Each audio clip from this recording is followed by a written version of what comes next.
অসংখ্য মানুষের প্রোডাক্টিভিটি এবং হ্যাপিনেস নষ্ট হওয়া কিংবা নানা রকম শারীরিক এবং মানসিক চ্যালেঞ্জের মধ্য দিয়ে যাওয়ার একটি অন্যতম কারণ হচ্ছে তারা তাদের এনার্জিকে ব্যালেন্স কিংবা ম্যানেজ করতে না পারে।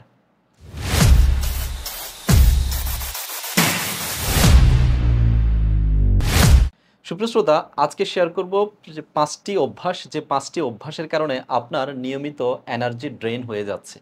নাম্বার ওয়ান যে হ্যাবিট সেটি হচ্ছে ঘুমের উপর পর্যাপ্ত ইনভেস্ট না করা।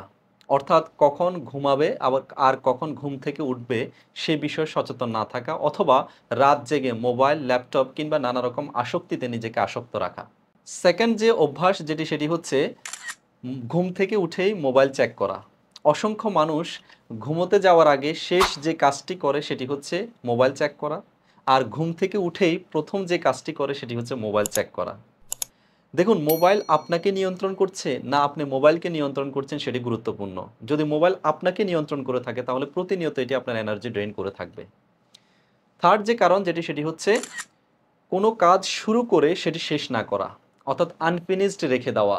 যখন আপনি কোনো কাজকে অসম্পূর্ণ রেখে দিবেন তখন সেই বিষয় নিয়ে আপনি বারবার চিন্তা করতে থাকবেন, সেই বিষয়টি নিয়ে আপনার চিন্তার স্ট্রিম অফ থটস বারবার প্রডিউস হতে থাকবে এবং আপনি ওভার থিঙ্কিংয়ের প্যাটার্নের মধ্যে চলে যাওয়ার সম্ভাবনা থাকে, যার ফলে আপনার এনার্জিও ড্রেন হতে পারে। সুপ্রিয় শ্রোতা, ফোর্থ যে কারণ সেটি হচ্ছে সব কিছুকে মুখস্থ করে রাখার এক প্রবণতা। অসংখ্য মানুষকে দেখা যায় যে জার্নাল মেনটেন করার পরিবর্তে, লিখে রাখার পরিবর্তে সব কিছুকে মনের ভিতর ধরে রাখা কিংবা মুখস্থ করে রাখার চেষ্টা করে। যার ফলে কি হচ্ছে, তার এই মেন্টাল প্রেশার, সে বিষয়গুলোকে মুখস্থ করে ধরে রাখার কারণে তার এক মেন্টাল প্রেশার ফিল করতে হয়। এই প্রেশারের কারণে তার এনার্জি ড্রেন হচ্ছে। ফিফথ যে কারণ সেটি হচ্ছে নেগেটিভ ইমোশনসকে দীর্ঘদিন ধরে হোল্ড করে রাখা।